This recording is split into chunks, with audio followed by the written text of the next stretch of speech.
అని.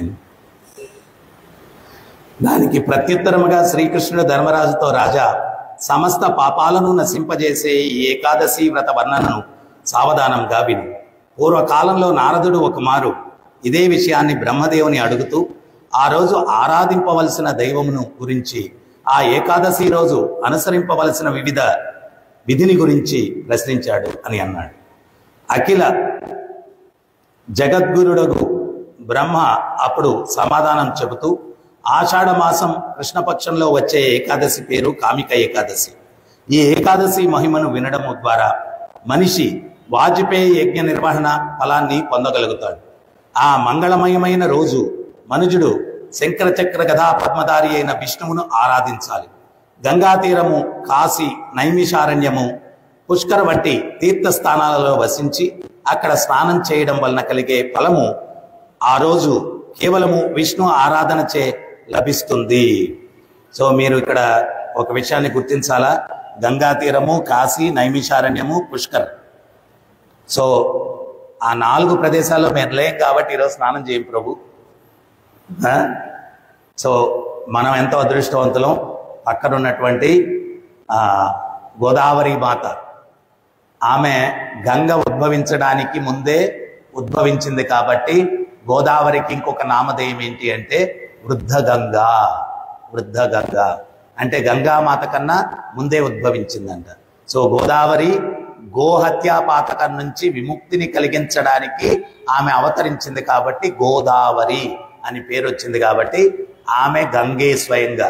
సో గంగలో స్నానం చేయడం, గోదావరిలో స్నానం చేయడం ఏ రకమైన వ్యత్యాసం లేదు. అందువల్ల మీరు గంగ లేదు కాబట్టి చేయం ప్రభు అనద్దు.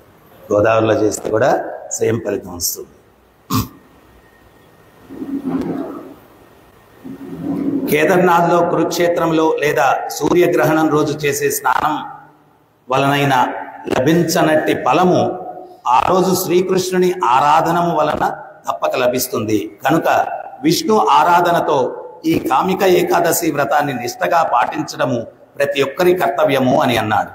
నీరు తామరాకును అంటని చందముగా కామిక ఏకాదశి ప్రభావం వలన మనిషి పాపము ఏమాత్రము అంటదు. తులసీ దళములతో శ్రీహరిని అర్చించేవాడు సమస్త పాప విముక్తుడవుతాడు. తులసి దర్శనమే సర్వ పాపహరణము. తులసి స్పర్శ దేహాన్ని పవిత్రం చేస్తుంది. తులసి ప్రణామము ద్వారా మనిషి రోగ విముక్తుడవుతాడు. తులసికి స్నానం చేయించడము ద్వారా మనిషికి యమరాజు భయం పోతుంది. తులసి మొక్కను నాటడము ద్వారా మనిషి శ్రీకృష్ణుతో కలిసి జీవించే భాగ్యాన్ని పొందగలుగుతాడు. తులసి దళాలను శ్రీకృష్ణ పాదార విందములకు అర్పించడము ద్వారా ఎవడైనా విశుద్ధ భక్తిని పొందగలుగుతాడు. ఏకాదశి రోజు తులసీదేవికి నమస్కరించి నెయ్యితో దీపారాధన చేసే వాని పుణ్యాన్ని చిత్రగుప్తుడైన ఎన్నలేడు. బ్రహ్మహత్య లేదా భ్రూణహత్య వంటి ఘోరమైన పాపమైన కామిక ఏకాదశి వ్రతపాలన వలన నశించిపోతుంది. అది ఈ వ్రతపాలన వలన కలిగే గౌణ ఫలము. ఈ ఏకాదశి మహిమను వినేవాడు లేదా చదివేవాడు నిశ్చయంగా విష్ణులోకానికి చేరుకుంటాడు. హరే కృష్ణ. కామిక ఏకాదశికి థ్యాంక్ యూ, నాకు అవకాశం ఇచ్చారు. హరే కృష్ణ. ఏమైనా సందేహాలు ఉన్నాయా, డౌట్స్?